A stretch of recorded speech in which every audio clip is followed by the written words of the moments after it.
Today we're going to be reading from Revelations chapter 5 verses 1 through 14. I'll be reading from today's New International Version. Then I saw in the right hand of him who sat on the throne a scroll with writing on both sides and sealed with 7 seals. And I saw a mighty angel proclaiming in a loud voice, "Who is worthy to break the seals and open the scroll?" But no one in heaven or on earth or under the earth could open the scroll or even look inside it. I wept and wept because no one was found who was worthy to open the scroll or look inside. Then one of the elders said to me, "Do not weep. See, the Lion of the tribe of Judah, the Root of David, has triumphed. He is able to open the scroll and its 7 seals." Then I saw a lamb looking as if it had been slain, standing at the center of the throne, encircled by the 4 living creatures and the elders. The lamb had 7 horns and 7 eyes, which are the 7 spirits of God sent out into all the earth. He went and took the scroll from the right hand of him who sat on the throne. And when he had taken it, the 4 living creatures and the 24 elders fell down before the Lamb. Each one had a harp, and they were holding golden bowls full of incense, which are the prayers of God's people. And they sang a new song, saying, "You are worthy to take the scroll and to open its seals, because you were slain, and with your blood you purchased for God persons from every tribe and language and people and nation. You have made them to be a kingdom and priests to serve our God, and they will reign on earth." Then I looked and heard the voice of many angels, numbering thousands upon thousands, and 10,000s times 10,000. They encircled the throne and the living creatures and the elders. In a loud voice they were saying, "Worthy is the Lamb who was slain, to receive power and wealth and wisdom and strength and honor and glory and praise." Then I heard every creature in heaven and on earth and under the earth and on the sea and all that is in them saying, "To him who sits on the throne and to the Lamb be praise and honor and glory and power forever and ever." The 4 living creatures said, "Amen," and the elders fell down and worshipped. Just want to pray for God's blessing on the word and Dan's message today.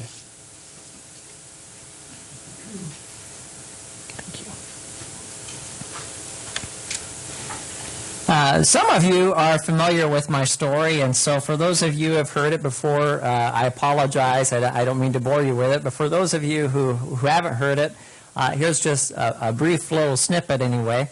And that is, some of you may or may not know that I wasn't planning on being a pastor.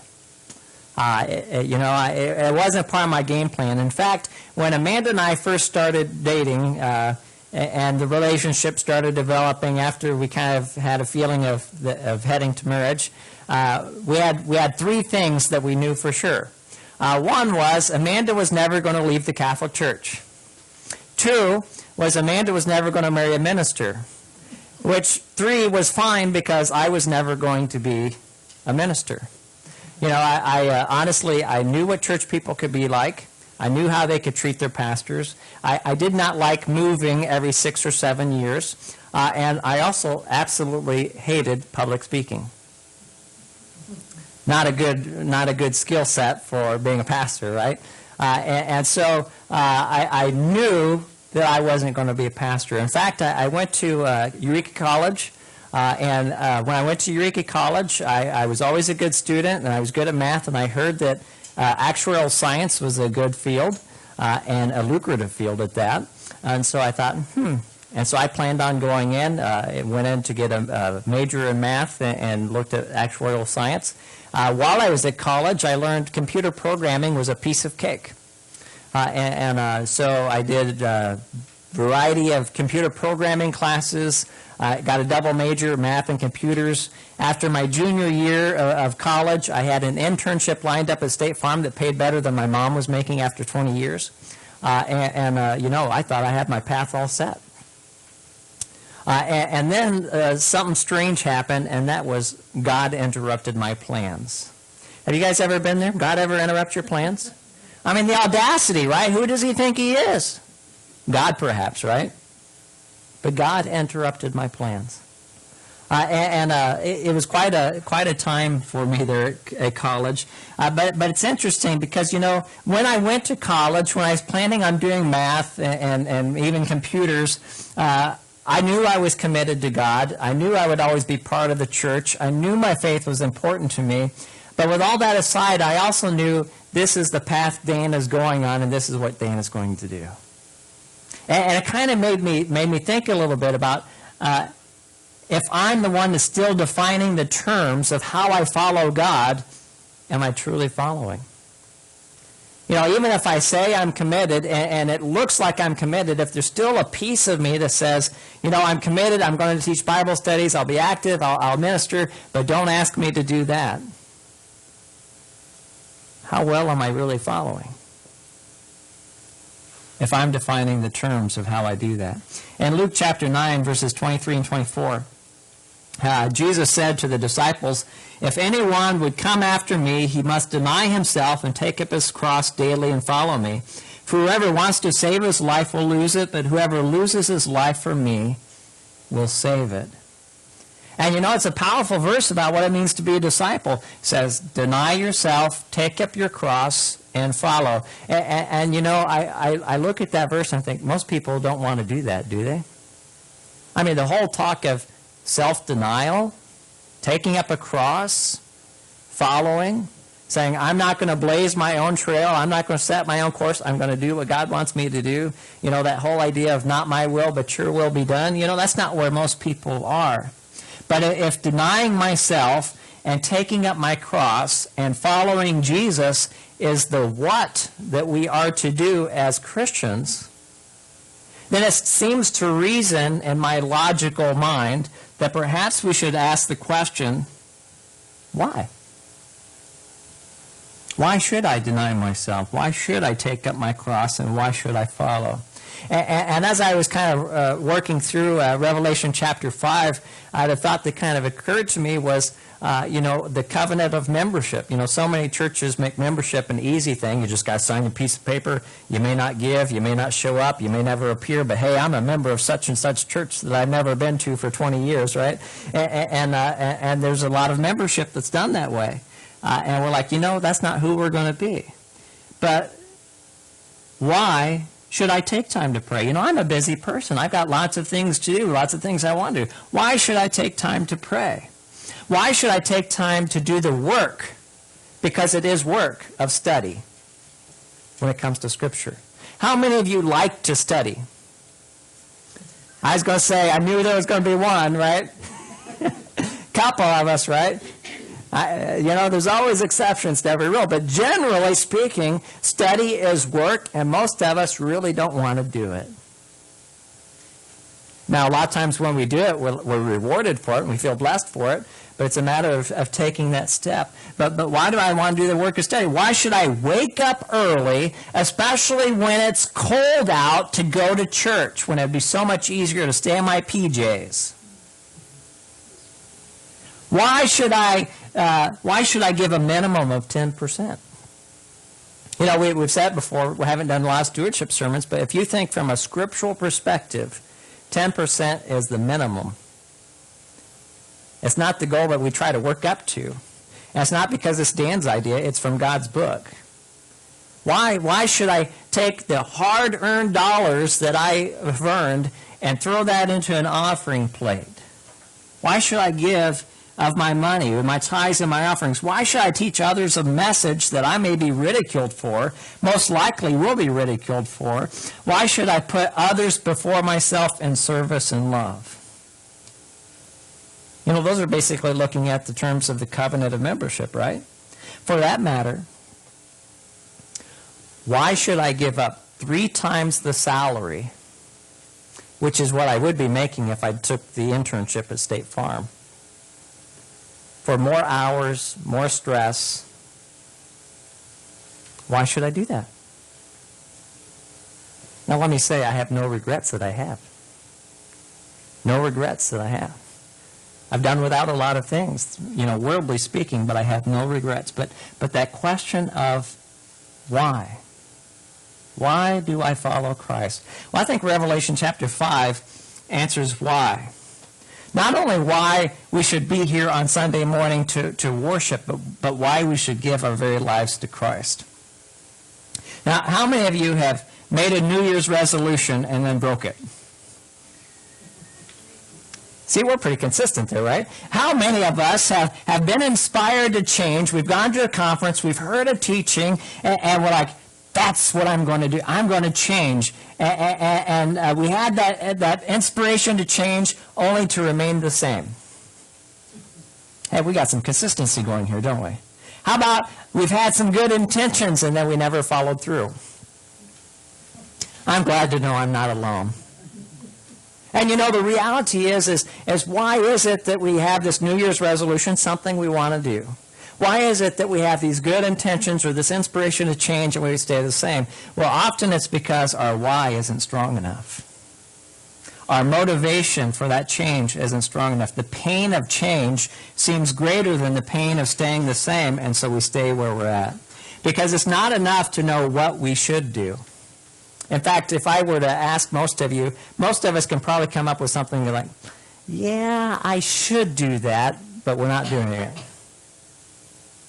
If we're honest with ourselves, most of us could probably come up with something. And if I were to say, if we would talk about who we should be like, most of us can probably come up with something like, well, I can probably be a little more patient. I could probably be a little bit more generous. I could probably, most of us can probably think of characteristics that if I think about who I should be like, we can probably come up with some things to say, I've got some room to grow. Fair enough? Anybody else there? It's not just me, right?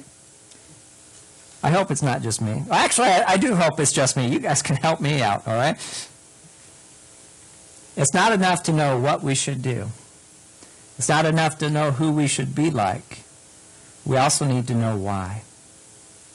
Why should I do it? Why should I be like that? If you think about it, a 2-year-old could be our best teacher. What does a 2-year-old do over and over and over and over again? Why? They question everything. You get so irritated with that question, right? Why? I think Revelation tells us some why. And today I want to invite you to consider, why do I follow Jesus? And the subtle corollary to that is, how closely am I following him? Because the reality for a lot of Christians today is, sure, I'm following Jesus, but Jesus he's out there, and I'm following him. But I almost need my binoculars to see where he's going. How closely am I following? Am I at a distance, or am I right up on his heels? That's the corollary, isn't it? When I went to college, I was following Jesus, but we had some distance between us. And when I said, you know what, forget State Farm, I feel you're calling me to ministry, I closed some of that gap. I'm not saying I'm right on his, I'm not saying I was right on his heels, but I closed some of that gap. How closely am I following him as my Lord, my Savior? So I don't know about you, but I follow Jesus because he's unlike any other. If you look at verses 1 and 2, it says, Then I saw in the right hand of him who sat on the throne a scroll with writing on both sides and sealed with 7 seals. And I saw a mighty angel proclaiming in a loud voice, Who is worthy to break the seals and to open the scroll? So as we kind of get to this point of Jesus being unlike any other, we got to deal with this whole scroll thing. So first, the scroll is where? It's in God's right hand. Now, how many of you are left-handed? Okay, no offense to you left-handers, but the right hand was power, was authority, it was a place of honor. The highest place of honor was to be at the right hand. No offense to you left-handers, right? That's just what the right hand stands for. And so when he talks about the right hand, we're talking about this is one that has the power to save. This is the one that has power to judge.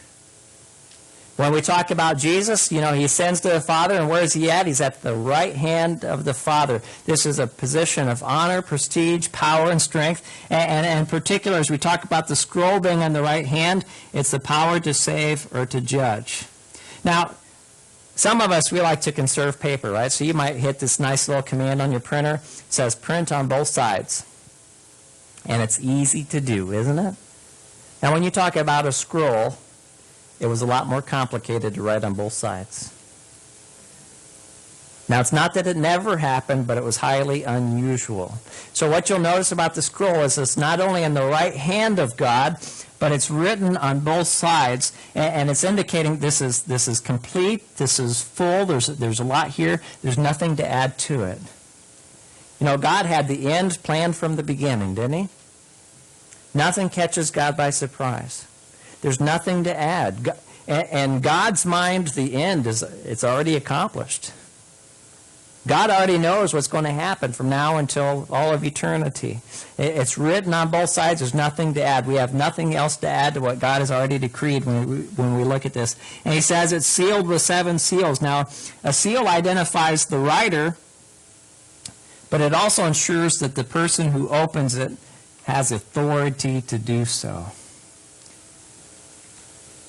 It identifies the writer, but also, now think about this, because as we move to this text, the question is, who is worthy? Who is worthy to open the scroll? Only the one who has authority to do so. Now, when we've been talking about Revelation, we've told you that numbers have significance, right? How many seals are there? 7. What's the importance of the number 7? What's that? Number 7 is perfection. There's completion. It's complete. It's perfect. So we have 7 seals. This is complete. It's perfectly sealed. This is something that's not going to be tampered with. It's not going to be opened prematurely. How many of you like to get your Christmas gifts early? A couple of you, honest, right? Because why? You don't like to wait, right? All right, we have 7 seals. Nothing's happening prematurely. You know what that means? No early Christmas. It's happening on God's timetable. That's a lesson that we need to learn sometimes as Christians, don't we? It's not about my timetable. It's not about my wants. It's not about my desires. It's God's timetable. It's going to happen in God's time. So here we have a scroll indicating these eternal decrees of God, and it's only going to happen on God's timetable. But John's got a problem because it's completely sealed. And in the back of his mind, that means God's plan isn't going to unfold. We have the eternal decrees of God. You have to wait for them. You have to wait for these mysteries to be revealed. Now there's several, we'll just say that there's a little bit of time that goes into preparing for sermons, including reading commentaries and different things like that. And people have different ideas as to what the scroll represents. So one interpretation is the scroll represents the Lamb's Book of Life. Now, how many of you want to be in the Lamb's Book of Life? That's the book you want to be in, right? Because that's the book that says you're in, right? We want to be in the Lamb's Book of Life. And so some say, well, the scroll is the Lamb's Book of Life. The reason why it's written on front and back is to indicate the vast number of the redeemed, of the people who are in, the people who are going to make it into those 11 courts. So that sounds kind of nice, isn't it? There are others who say, well, the scroll represents a legal document like a contract, say like a bridal contract. We're going to talk in Revelation about the marriage supper of the Lamb, or perhaps a title. We can talk about how the keys of the kingdom are given to us, and so some have taken that interpretation with the scroll. Others have said the scroll is the Old Testament. And the approach that they've taken is it represents the Old Testament, only we didn't fully understand the Old Testament until Jesus came, because it's then that we can understand the Old Testament. So that's the interpretation some have taken with the scroll. Now, here's what I'm going to say. When I was in seminary, we had some teachers, that really pushed the commentaries. You have to have your sources. because we really don't trust that you have a good head on your shoulder. So to write this paper talking about what this text says, you have to have X number of commentaries, you have to have X number of dictionary references, you have X number of journals, X number of articles, and you do all this research, you see what all the scholars say, and then you can write your paper. Well, there might be some merit to that. Then there was this one teacher that I really liked. I took every class I could with her. Had some theological differences with her, but I thought she was an excellent teacher. And what she said, and we had to have some of the other stuff, but she said, you guys are scholars. And most of the stuff that you'll read in the commentary, you can get if you read the text closely enough. Now, obviously, there's some things you can't get. There's some history, there's some culture, things that aren't written in the text. Use the commentaries for that. But when it comes to what you can get out of the text, she wanted to see you pulling it out just like the commentaries do. I really enjoyed her classes. So let's see. Karen has a Bible open. Reese has a Bible open. How about Reese? Can you read chapter 6, verse 1 for me? I watched as the Lamb opened the first of the 7 seals. Then I heard one of the 4 living creatures say in a voice like thunder, "Come." All right, thank you. So here we have in chapter 5, we have this scroll with 7 seals. We enter into chapter 6, and he says, we have this scroll with 7 seals, and he starts to open it. Now, there are people that are a lot smarter than me. But when I look at the scroll, the idea that it's the Lamb's Book of Life, the idea that it's the Old Testament revealed, the idea that it's a contract or title, seems to me when I get into chapter 6, the text is making it pretty clear that the scroll that we're talking about in chapter 5 is what we're going to start to see in chapter 6 and moving on through Revelation. So we're talking about the visions of what are yet to come. These are the decrees that God has made. Doesn't that make sense to you guys? Now the downside of that, and there is a downside of that, it's written on front and back, and that is representing, hey, there's a great amount of judgment and suffering that's coming. Read chapter 6 and moving on. The judgment of God is a real thing. You know, it's important that we have this walk with Christ because there is judgment, there is accountability, there is a reconciling with sin that has to come, that has to be done by God. And so we have the significance of the scroll, and it's heightened by the fact we look in this text and it says, a mighty angel is unworthy to open it. Now, how many of you would like to know who that angel is? You would, wouldn't you, Keith? You'd like to know who that angel is. And the truth is there are people who have wrestled with that very question, and they've done all this speculation, and you can come up with different ideas for who the angel might be. Gabriel's one of the choices out of some others. But let me ask you, is John concerned with who the angel is? John is concerned with now, mighty. There's a descriptive word, and it's there for a reason. This is an angel of higher rank. So we're probably talking about an archangel, right? We're talking about an angel with higher rank. But John's importance is not this mighty angel. He leaves him unnamed because he wants to show the magnificence of the one he's about to introduce. He's laying out for us how none is worthy to open the scroll, but he's going to lead us to the one who is. Any guesses who that might be? It's always the answer, right? Jesus. Might be brown, fuzzy, habitail. The answer is always Jesus, right? Jesus. So we come to verse 3. And in verse 3 he says, but no one in heaven or on earth or under the earth could open the scroll or even look inside. So we got this picture. We're looking at all these mighty angels unworthy. There's a search that takes place in heaven and on the earth and even under the earth. No one is worthy to open this scroll. So in verse 4, what does John do? He begins to weep until we hit verse 5. Now, I'm getting just a little bit ahead. We'll get there in a minute. But in verse 5, we see that there is one who is found as worthy. You see, Jesus is unlike any other, isn't he? Don't let anybody tell you that he's just a wise teacher, that he's only a good man, that he's just a good example to follow. He is all that, but he is so much more. He is the Messiah. He is the Anointed One. He is God clothed in humanity. He is one who died our death that we might share in his life. All the purposes and all the promises of God are fulfilled in Jesus. He's the only one that has the authority to open the scroll, to reveal the mysteries of God, and to unfold the plan of God. He is unlike any other. I also follow Jesus because he's done what no one else could do. So we look at verse 4. And John says, I wept and wept because no one was found who is worthy to open the scroll or look inside. Have you ever found yourself, you read through a text and there's a phrase or there's a word that just sticks out to you, and maybe you don't even know why, but it just kind of sticks out and it just kind of resonates in your mind, and you're trying to, well, what does that mean? Well, that just kind of stuck with me, that he wept and he wept. It just wouldn't kind of go away.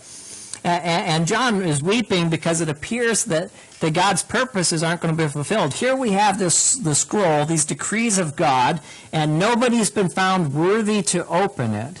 And it appears to John as though God's plan is going to be hidden. His promises are going to be unfulfilled. All these things that God has talked about that is not going to happen. And it kind of dawned on me that sometimes we might feel that way. We look at our world today, and what do we often see? We see the righteous suffer while the wicked prosper. We see that sometimes the good guy just really doesn't get ahead. Now think about the Christians in John's day. They're economically oppressed. They're relationally cut off. Many of them are being tortured. Some of them are being killed for their faith. Now there are exceptions, right? The Church of Laodicea was doing okay. But all in all, this was a very difficult time to be a Christian. And how easy it would have been for them, and sometimes for us, we're going through a health crisis, we get a bad blood report, things happen, and we're like, I didn't expect it to be this way. How easy would it be to say, where are you, God? Where are you? What about these promises? What about your love? What about all these things? Where are you? And to have that longing for God to show up. And there are times that we may not necessarily doubt the existence of God, but maybe we doubt his presence or his love, or maybe we doubt some of his promises, or we get in the frame of mind thinking, well, God's promises are good for everybody else, but there must be something wrong with me. And we cry out and we get no answers, and we're stuck in that unpleasant place of waiting. John weeps. John weeps because he's hungering to hear from God. He's hungering for the purposes of God to be fulfilled. He's hungering that God's will might be done on earth as it is in heaven. And I wonder if we hunger for that very same thing. If our hearts are broken when God's will is not done here as it is in heaven. If our hearts hunger to hear from God, for God's purposes to unfold. So John is weeping. And we come to verse 5. Then one of the elders said to me, do not weep. See, the Lion of the tribe of Judah, the Root of David, has triumphed. He is able to open the scroll and its 7 seals. Let me let you in on this little secret. Jesus stops our weeping. Jesus stops our weeping. Weeping and mourning may last for the night, but a shout of joy comes in the morning. Isn't that what the Psalms say? Jesus stops our weeping. Jesus has fulfilled all the Old Testament prophecies. And he has done what no one else can do. And with that, he stops our weeping as we start to see the mysteries of God revealed and the purposes of God fulfilled. This is from David Williams, a mathematician, and he wrote this. He said, in a recent follow-up to a posting by Leslie Brown, I'd make a posting detailing the probability of Jesus fulfilling Old Testament prophecy by chance. Here it is. The reason why prophecy is an indication of the divine authorship of the Scriptures, and hence a testimony to the trustworthiness of the message of the Scriptures, is because of the minute probability of fulfillment. Anyone can make predictions. Having those prophecies fulfilled is vastly different. In fact, the more statements made about the future and the more the detail, the less likely the precise fulfillment will be. For example, what's the likelihood of a person predicting today the exact city in which the birth of a future leader would take place in the next century? This is indeed what the prophet Micah did 700 years before the Messiah. Further, he says, what is the likelihood of predicting the precise manner of death that a new, unknown religious leader would experience 1,000 years from now? A manner of death that is presently unknown and will remain unknown for hundreds of years. Yet that was what David did in 1000 BC. Again, what is the likelihood of predicting the specific date of the appearance of some great future leader? Hundreds of years in advance. This is what Daniel did at 530 years before Christ. If one were to conceive 50 specific prophecies about a person in the future whom one would never meet, just what's the likelihood that this person will fulfill all 50 of the predictions? How much less would this likelihood be if 25 of these predictions were about other people, what other people would do to him, and were completely beyond his control? For example, how does someone arrange to be born in a specific family? How does one arrange to be born in a specified city in which their parents don't actually live? How does one arrange their own death, and specifically by crucifixion with two others, and then arrange to have the executioners gamble for their clothing? How does one arrange to be betrayed in advance? How does one arrange to have the executioners carry out the regular practice of breaking the legs of the two victims on either side, but not their own? Finally, how does one arrange to be God, to escape from a grave and appear to people after having been killed? He goes on to say, indeed, it may be possible for someone to fake one or two of the messianic prophecies, but it would be impossible for one person to arrange and fulfill all of these prophecies. And the article went on and said, just take 8 prophecies. And it gave a lot of details, but just take 8 prophecies. Just 8. And by very conservative estimate, playing it fair for the skeptic's side, a very conservative estimate, that's where you come up with the odds of 1 in 10 to the 17th power. That's a 10 with 17 zeros following it. 1 in that, just to fulfill 8 of the prophecies that were fulfilled in Jesus Christ.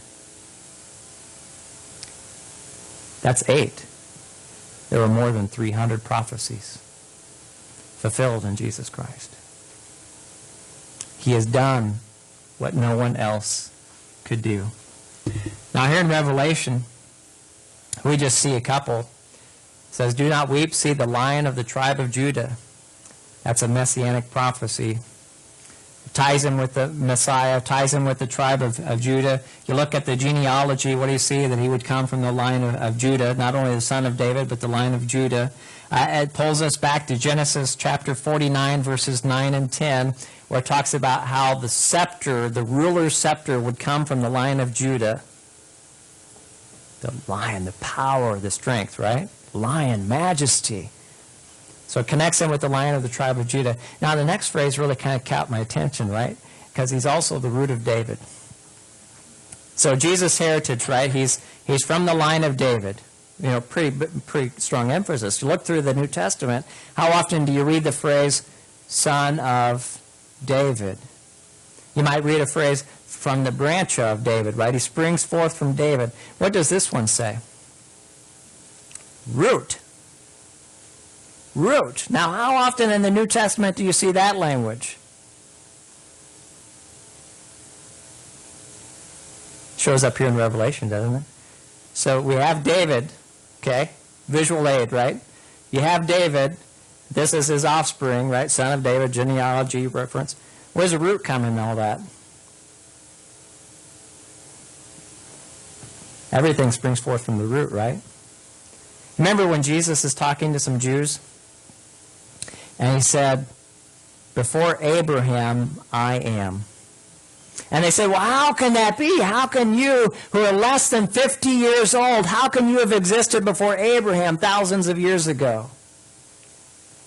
Because he was God. God who came in the flesh, right? He is the root of David. He's not only the son of David, he existed before David. Sometimes we miss what's in the language of Scripture, don't we? He is able to open the scroll. Who is worthy?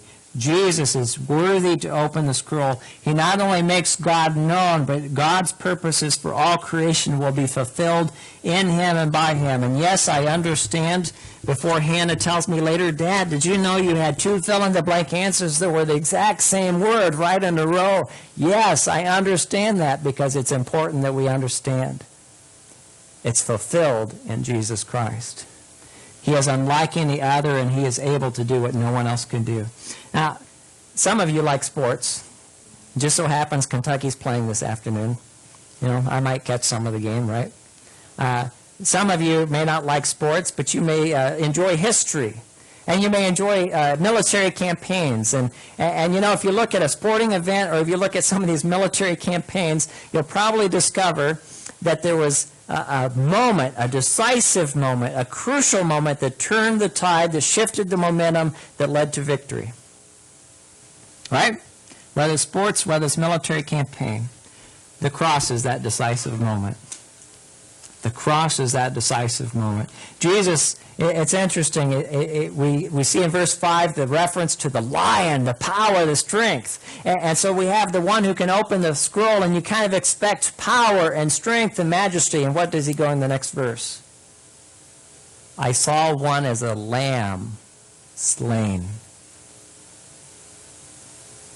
We expect a mighty lion, and we see a slain lamb. Jesus conquered through his death. He conquered. It was a decisive moment in all of history. You know, verse 7 kind of sounds simple. He came and took the scroll from the right hand of him who sat on the throne. It sounds kind of simple, but it was a moment that all of heaven was waiting for. Because no one was found worthy. No one was found worthy except for the Lamb of God who was slain. I follow Jesus because he's unlike anyone else, and he did know what no one else could do, but he also died in my place. You know, have you ever had anybody do something extraordinary for you? And it just moved you, and you felt really good about it, and you thought, well, how can I repay them? How can I say thank you? You know, it could just happen to be that you're doing some weekend, and somebody always happens to bring peanut butter eclair because they knew you was going to be there. You know, and it's just that thoughtfulness that goes in it. Or it could be that somebody comes up and they say, you know, I just need to tell you, I always thought I needed to go to church before, but now I want to. Or other words of encouragement that just come at the right time. It could be that, hey, our refrigerator busted, and all of a sudden one shows up at our front door. You know, there's all these things that kind of happen in the midst of life, and we're like, you know, how do I say thank you? Somebody who spoke the right word at the right time, or they came alongside, or it could be that, say, heaven forbid, that you have a water pipe that freezes, and people say, you know what, don't pay somebody else to do it, we'll do it. How do you say thank you to something like that? And you know, we kind of sit back, we're like, there's so many things that may happen, and we're like, how do we say thank you? Well, what do you do if somebody jumps in front of a bullet for you? Because let me tell you, Jesus jumped in front of a bullet for you. And the reality is if I walked out this door and somebody pulled a gun and Keith jumped in front of me and took the bullet, you know, I can't repay him for that. But I would have that visual reminder. And the truth is because it happened 2,000 years ago doesn't make it any less real. He took the bullet from me. And let me tell you, it was a lot more painful than a bullet. He died for me. How do you say thank you? How do you repay him? If we come into verse 9, and he says, and they sang a new song, you are worthy to take the scroll and to open its seals, because you were slain, and with your blood you purchased men for God from every tribe and language and people and nation. You know, it's one thing, if a guy takes me out to lunch and he makes $100,000 a year, I'm like, well, that's nice, but you know, you really didn't feel a pinch of that. Right? Yeah. It's just like, you know, now somebody who may not have much and they say, hey, I'm going to pick up your lunch, seems a lot more valuable because you know it cost them something. Because you know it cost him something. You know, there's just something about that. And what convicts me is you look at this and look at the price he paid, his blood. Now think about this for a moment. Jesus is at the right hand of God. He has all the pleasures of heaven and all the splendor and all the beauty of heaven. He has the adoration of all the angels and all of creation. And he sets that aside and he comes and he's born as this baby in a manger, weak and vulnerable. And he goes through this stinking life and he deals with the ridicule of the people he came to die for. And he's insulted, and he's ridiculed, and he's beaten, and he's flogged, and he's crucified and nailed on a cross, and he gave up all those pleasures of heaven to do that for you? For me?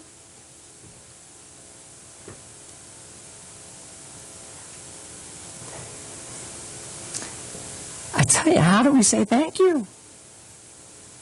How do we say thank you? When you consider the value of something is determined by what one is willing to pay for it. Think of what Jesus paid for you. He left the throne room of heaven to be nailed to a cross.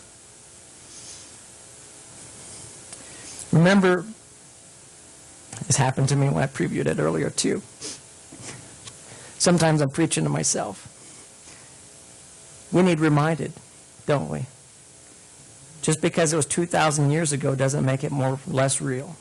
It doesn't make it less real. We need to be reminded.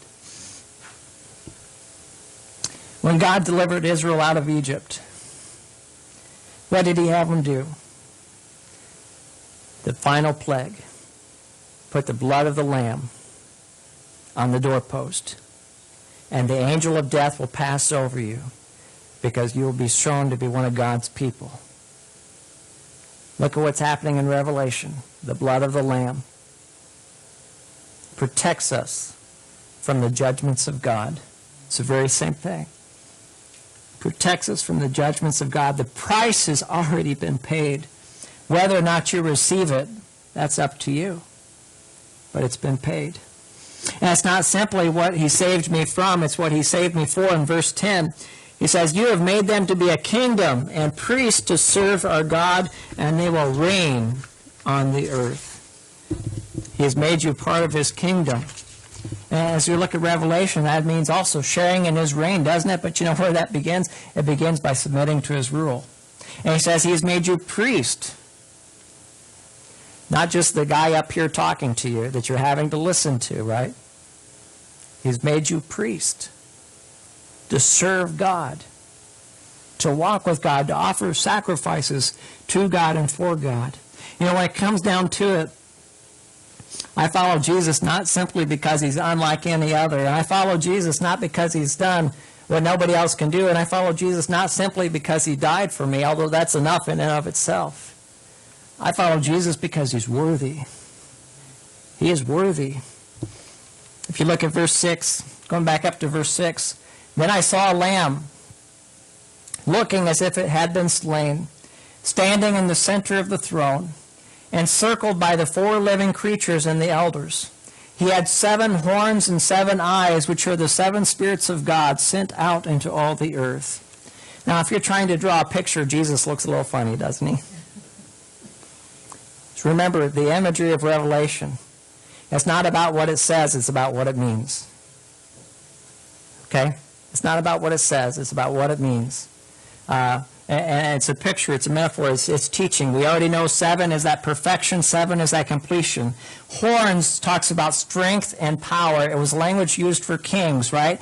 He has complete strength, he has complete power. You might remember at the end of Matthew, All authority and power have been given to me. Complete power and strength. 7 eyes. He is all-knowing. Nothing misses his gaze. 7 spirits is a reference again to the Holy Spirit. He says goes out to all the earth. There's no place you can get away from his presence. Of course, if you're a follower of his, you don't want to get away from his presence. Now, if you're not a follower of his, there will be a day that you do. But he goes out into all of the earth. Nothing misses his gaze. He is present everywhere. Verse 11, we see myriads of angels worshiping him.